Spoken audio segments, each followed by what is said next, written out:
इतिहास की किताबों में ना अक्सर हम बड़ी बड़ी लड़ाइयों, राजाओं, साम्राज्यों, इन्हीं सब के बारे में पढ़ते हैं। हाँ, बिल्कुल। लेकिन कुछ दुनियाएं हैं ऐसी जो हमारी नजरों से एकदम ओझल सी रहती हैं, हम्म। जिनकी कहानियां कोई सुनाता ही नहीं। आज हम ऐसी ही एक अनदेखी लेकिन बेहद अहम दुनिया की पड़ताल करेंगे। हम्म। चरवाहा खाना बदोशों की दुनिया। ये वो लोग हैं जिनका जीवन, क्या कहें, मौसम, जमीन और अपने जानवरों के साथ एक लगातार चलने वाला सफर है। सही कहा। और आज की हमारी ये बातचीत जो है वो कुछ ऐसे दस्तावेजों और रिसर्च पर आधारित हैं जो इन समुदायों के जीवन की जटिलताओं को परत दर परत खोलते हैं। अच्छा। उनकी रोज की जद्दोजहद, वो चुनौतियां जिनका उन्होंने सामना किया, और आज की इस बदलती दुनिया में मतलब अपने वजूद को बचाए रखने की उनकी कोशिशें। हम्म। हमारा मकसद यही है कि इन घुमंतू समुदायों की जो अनकही कहानियां हैं उन्हें सामने लाएं। हम्म। उनके रास्ते, उनके संघर्ष और वक्त के साथ वो कैसे तालमेल बिठाते रहे, इसे समझें। तो फिर चलिए सबसे पहले यही समझते हैं कि हम किन लोगों की बात कर रहे हैं। ये चरवाहे, ये खानाबदोश, आखिर है कौन ये लोग? देखो, खाना बदोशी अगर सीधे शब्दों में कहें तो जीवन जीने का एक तरीका है जिसमें लोग अपनी रोजी रोटी के लिए और खासकर अपने जानवरों के लिए चारे पानी की तलाश में एक जगह से दूसरी जगह घूमते रहते हैं। मतलब कोई स्थायी घर नहीं? हाँ, कोई स्थायी ठिकाना नहीं। और दिलचस्प बात यह है, जैसा आपने शुरू में कहा, कि हमारी अर्थव्यवस्था या इतिहास की जो मुख्य धारा की चर्चाएं हैं उनमें इनका जिक्र भाई लगभग होता ही नहीं है। सही बात है। जबकि सदियों से ये न सिर्फ हमारी अर्थव्यवस्था का बल्कि हमारे पर्यावरण का भी एक बहुत जरूरी हिस्सा रहे हैं। ये तो है। और भारत जैसे विशाल और विविध देश में तो इन समुदायों की एक पूरी रंगीन दुनिया है। मतलब पहाड़ों से लेकर पठारों और रेगिस्तानों तक। बिल्कुल। पहाड़ों से ही शुरू करते हैं। जैसे जम्मू कश्मीर के गुज्जर बकरवाल, उनका नाम तो सुना है। उनकी यात्राएं तो जबरदस्त होती होंगे। अरे बिल्कुल, गुज्जर बकरवाल जो हैं वो मुख्य रूप से भेड़ बकरियां पालते हैं, और उनकी जिंदगी ना मौसम के एक चक्र के साथ घूमती है। अच्छा, कैसे? सोचिए, जब सर्दियों में ऊंचे पहाड़ बर्फ से ढक जाते हैं तो ये अपने रेवड़ों के साथ कहाँ जाएंगे? वो नीचे आ जाते हैं, शिवालिक की कम ऊंची पहाड़ियों में। और जैसे ही गर्मियां आती हैं, बर्फ पिघलने लगती है, तो ये लोग वापस पहाड़ों की ऊंचाइयों की तरफ चल पड़ते हैं। बाप रे, ये सफर तो मुश्किल होता होगा। बहुत मुश्किल। पीर पंजाल जैसे दर्रों को पार करना पड़ता है, और ये अकेले नहीं चलते। परिवारों के पूरे समूह एक साथ यात्रा करते हैं। उसे काफिला कहते हैं। अच्छा, काफिला। हाँ, ये सिर्फ एक यात्रा नहीं है, ये एक पूरी जीवन शैली है, उनकी संस्कृति है। और हिमाचल के गद्दी चरवाहे, उनकी कहानी भी कुछ ऐसी ही है क्या? वो भी तो काफी ऊंचाई तक जाते हैं। जी, हिमाचल के गद्दी चरवाहे जो ज्यादातर भेड़े पालते हैं, उनका भी जीवन चक्र कुछ ऐसा ही है। सर्दियां नीचे शिवालिक में बिताईं और गर्मियां आते ही वो लाहौल और स्पीति के ठंडे और ऊंचे इलाकों की तरफ बढ़ चलते हैं। लाहौल स्पीति, वो तो बहुत ऊंचाई पे है। हाँ, वे अपने झुंडों को लेकर बुग्याल तक पहुंचते हैं। ये विशाल अल्पाइन चारागाह होते हैं, अक्सर समुद्र तल से 12,000 फीट से भी ज्यादा ऊंचाई पर। 12,000 फीट? हाँ, सोचिए जरा, उन ऊंचाइयों पर मीलों तक फैले हरे भरे घास के मैदान और भेड़ बकरियों के झुंडी झुंड, क्या नजारा होता होगा। वाकई अविश्वसनीय। अच्छा, पहाड़ों में कांगड़ा के गुजरों का भी जिक्र आता है, शायद 1850 के आसपास का। उनके बारे में कहा जाता है कि उनकी मुख्य पहचान भैंसें थीं। हाँ, बिल्कुल, वो भैंस पालक थे, और उनका रहन सहन भी उनकी जरूरतों के हिसाब से था। वो लोग मंडप कहलाने वाले अस्थायी ढांचों में रहते थे। मंडप? हाँ, जो वही मिलने वाले रिंगल, मतलब एक तरह का पहाड़ी बांस और घास फूस से बनाए जाते थे। और इन मंडपों का इस्तेमाल सिर्फ रहने के लिए नहीं होता था, बल्कि भैंस के दूध से घी निकालने के लिए भी होता था। घी बेचना उनकी आय का एक जरिया था। अच्छा, चलिए पहाड़ों से उतरकर अगर हम पठारी और मैदानी इलाकों की तरफ देखें तो महाराष्ट्र के धनगर समुदाय का नाम आता है। उनका प्रवास किस तरह का था? धनगर, हाँ, महाराष्ट्र का एक प्रमुख चरवाहा समुदाय है ये। इनमें ज्यादातर तो गडरिये हैं जो भेड़े पालते हैं और कंबल भी बुनते हैं। कुछ लोग भैंसे भी पालते हैं। और उनका जो मौसमी प्रवास था ना, वो खेती के चक्र से बहुत खूबसूरती से जुड़ा हुआ था। अच्छा, कैसे? जब मध्य पठार पर बारिश का मौसम खत्म होता और खरीफ की फसल कट जाती थी, मतलब अक्टूबर के आसपास, तो वे अपने रेवड़ लेकर पश्चिम की ओर चल पड़ते थे, कोंकण के तटीय इलाकों की तरफ। कोंकण ही क्यों? वहां क्या खास बात थी? देखिए, इसके पीछे एक बहुत गहरा, एक तरह से कहें तो सहजीवी रिश्ता था। सहजीवी मतलब? मतलब ये कि कोंकण के किसानों को खरीफ की फसल कटने के बाद अपने खेतों के लिए खाद की जरूरत होती थी। हाँ, वो तो है। और चरवाहों के जानवरों के मल मूत्र से बेहतर खाद और क्या हो सकती है। सही बात। तो बदले में चरवाहों के जानवरों को खेतों में फसल कटने के बाद बची हुई डंठलें चरने को मिल जाती थी। अरे वाह, मतलब किसान और चरवाहे दोनों का फायदा। बिल्कुल, दोनों का फायदा। ये प्रकृति और इंसान के बीच संतुलन का एक अद्भुत उदाहरण था, है ना? ये तो वाकई बहुत दिलचस्प है। इसी तरह दक्षिण में भी तो कई समुदाय थे, कर्नाटक और आंध्र प्रदेश में। हाँ, बिल्कुल। वहां भी गोला, कुरुमा और कुरुबा जैसे समुदाय थे जो मवेशी, भेड़ें और बकरियां पालते थे। उनका जीवन भी काफी हद तक मौसम के मिजाज पर ही निर्भर था। मौसम पर? हाँ, मानसून और सूखे मौसम का जो चक्र चलता है, उसी के अनुसार वे अपने जानवरों के लिए पानी और चारे की तलाश में एक इलाके से दूसरे इलाके का रुख करते थे। इसी तरह बंजारे भी थे। वो तो लंबी दूरी तय करने के लिए जाने जाते थे। वो सिर्फ चरवाहे नहीं थे, बल्कि एक तरह से चलते फिरते व्यापारी थे। व्यापारी कैसे? वो हल चलाने वाले मवेशी और दूसरा सामान बेचते हुए अनाज और चारा खरीदते थे और उसे फिर दूसरी जगहों तक पहुंचाते थे। अच्छा, और राजस्थान का रेगिस्तान, वहां तो ऊंटों के बिना जिंदगी सोचना भी मुश्किल है। वहां के मारू राय का समुदाय का भी जिक्र है शायद। बिल्कुल, मारू राय का। राजस्थान के थार रेगिस्तान के पारंपरिक ऊंट पालक। उनके छोटे स्थायी या अर्धस्थायी निवास स्थल ढाणी कहलाते हैं। ढाणी? हाँ, लेकिन यहाँ एक बहुत जरूरी बात समझनी होगी। इन सभी चरवाहों का लगातार एक जगह से दूसरी जगह घूमते रहना, ये सिर्फ उनकी मजबूरी या जरूरत नहीं थी। तो फिर? ये चारागाहों के स्वास्थ्य और पर्यावरण के संतुलन के लिए भी बेहद जरूरी था। अच्छा, वो कैसे? घूमने से चारागाहों को कैसे फायदा पहुंचता है? देखिए, जब चरवाहे अपने जानवरों को लेकर आगे बढ़ जाते हैं, तो पीछे जो चारागाह छूटता है, उसे दोबारा पनपने का, अपनी हरियाली वापस पाने का वक्त मिल जाता है। हाँ, ये तो है। इससे क्या होता है कि किसी एक जगह पर जरूरत से ज्यादा चराई नहीं होती, ओवरग्रेजिंग नहीं होती, जमीन बंजर होने से बचती है।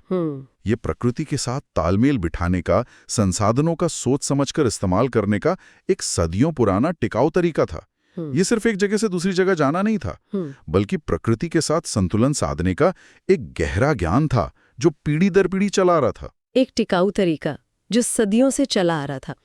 लेकिन फिर आया औपनिवेशिक शासन, और ऐसा लगता है कि उसने इस पूरे संतुलन को ही बिगाड़ कर रख दिया। हाँ, अंग्रेजी हुकूमत के आने के बाद तो चरवाहों की दुनिया में जैसे भूचाल आ गया।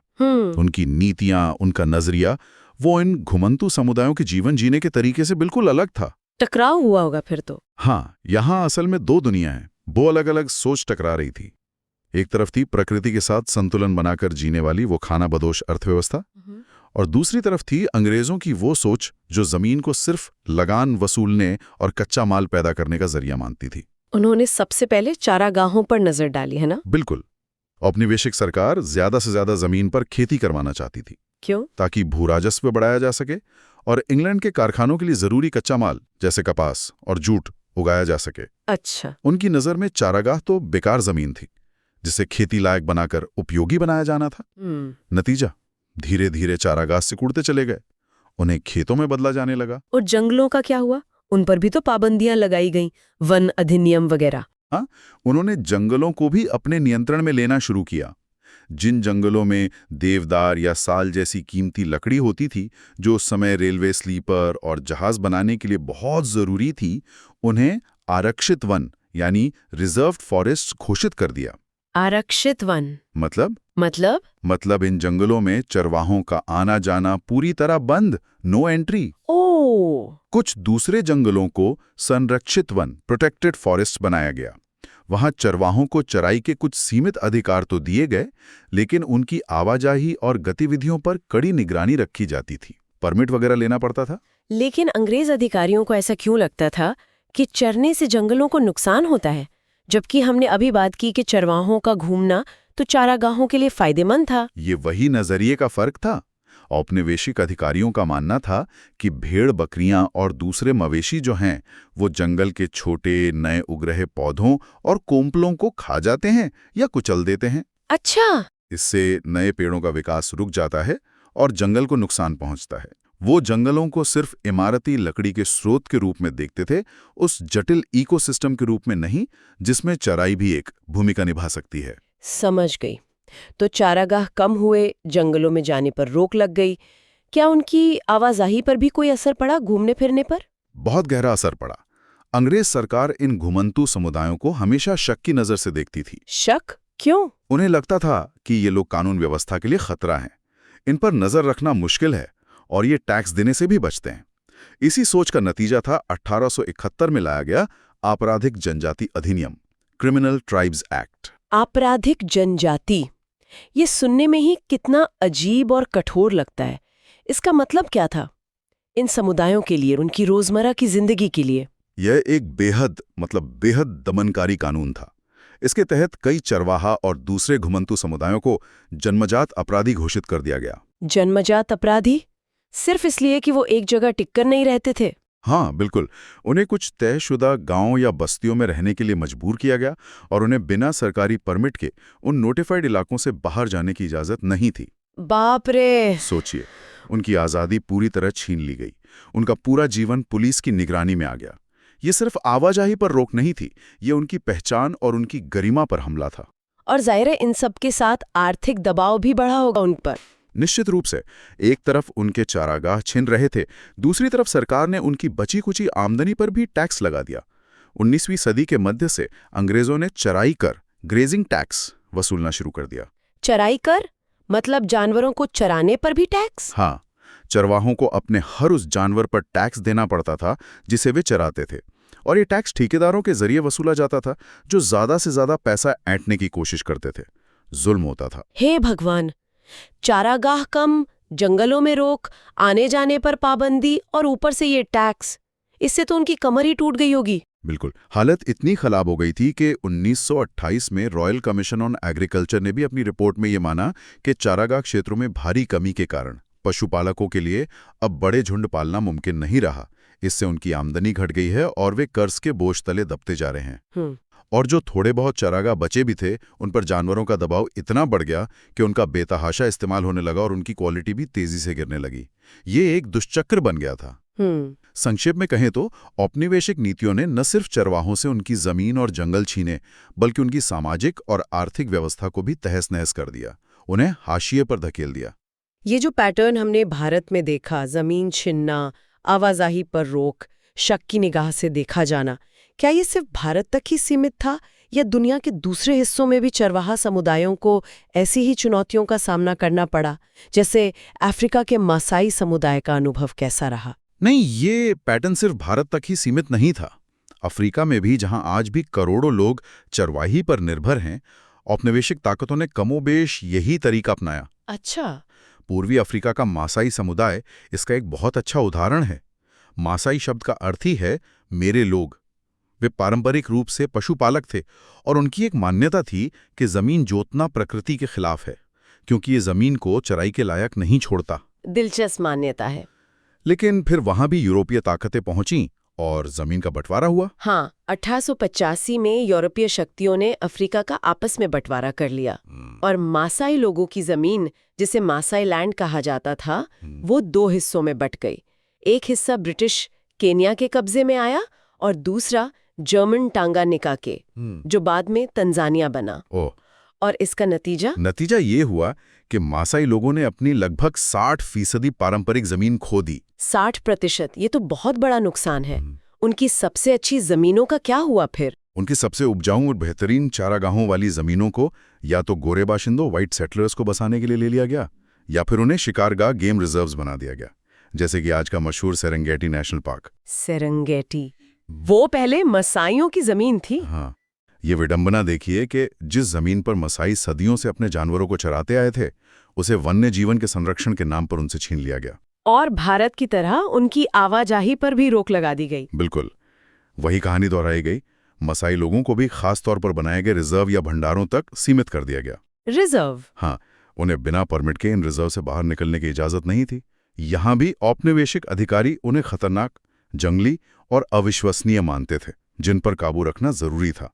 पुलिस को उन पर नजर रखने और उन्हें गोरों के इलाकों में घुसने से रोकने के सख्त निर्देश थे। इन बाहरी बदलावों का मसाई समाज की अपनी अंदरूनी व्यवस्था पर क्या असर पड़ा?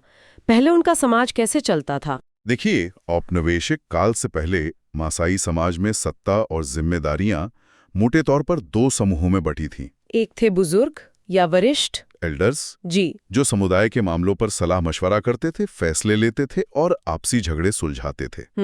दूसरे थे योद्धा, वॉरियर्स, नौजवानों का समूह, जिनकी जिम्मेदारी कबीले की रक्षा करना और मवेशियों के लिए छापेमारी करना थी। ये छापेमारी सिर्फ लूटपाट नहीं थी, ये उनकी ताकत और समृद्धि का प्रतीक भी मानी जाती थी। और अंग्रेजों ने इस व्यवस्था को कैसे बदला? अंग्रेजों को ये पारंपरिक व्यवस्था रास नहीं आई। उन्होंने अपनी प्रशासनिक सुविधा के लिए मासाई कबीलों के अलग अलग मुखिया नियुक्त कर दिए और उन्हें अपने प्रति जवाबदेह बना दिया। अच्छा, अपने मुखिया बना दिए? हाँ, और उन्होंने योद्धाओं द्वारा की जाने वाली छापेमारी और लड़ाइयों पर भी रोक लगा दी। इसका नतीजा ये हुआ कि बुजुर्गों और योद्धाओं दोनों की पारंपरिक सत्ता और अधिकार कमजोर पड़ गए। और जो मुखिया नियुक्त किए गए? जो मुखिया अंग्रेजों द्वारा नियुक्त किए गए थे, उन्हें तो नियमित आमदनी होने लगी। उन्होंने धीरे धीरे धन जमा किया, जानवर खरीदे, जमीन खरीदी और व्यापार में लग गए। तो मतलब समाज में फर्क आ गया। हाँ, इसने सिर्फ सत्ता का समीकरण ही नहीं बदला, बल्कि मसाई समाज के अंदर ही अमीर और गरीब चरवाहों के बीच एक नया भेद पैदा कर दिया, जो पहले इस रूप में मौजूद नहीं था। और सूखे जैसी आपदाओं के समय तो घूमने फिरने की आजादी और भी जरूरी हो जाती होगी। इन पाबंदियों ने उनकी मुश्किलें कैसे बढ़ाईं? आपने बिल्कुल सही मुद्दा उठाया। चरवाहों के लिए, खासकर सूखे और अर्ध सूखे इलाकों में रहने वालों के लिए, एक जगह से दूसरी जगह जाने की क्षमता ही सूखे जैसी आपदाओं से बचने का सबसे बड़ा जरिया होती है। हाँ, बिल्कुल। जब एक जगह चारा पानी खत्म हो जाए तो वे दूसरी जगह चले जाते हैं, लेकिन जब उनकी आवाजाही पर ही रोक लगा दी गई तो वे सूखे के समय कहीं जा ही नहीं सकते थे। तब तो बहुत बुरा हुआ होगा। इसका भयानक परिणाम देखने को मिला।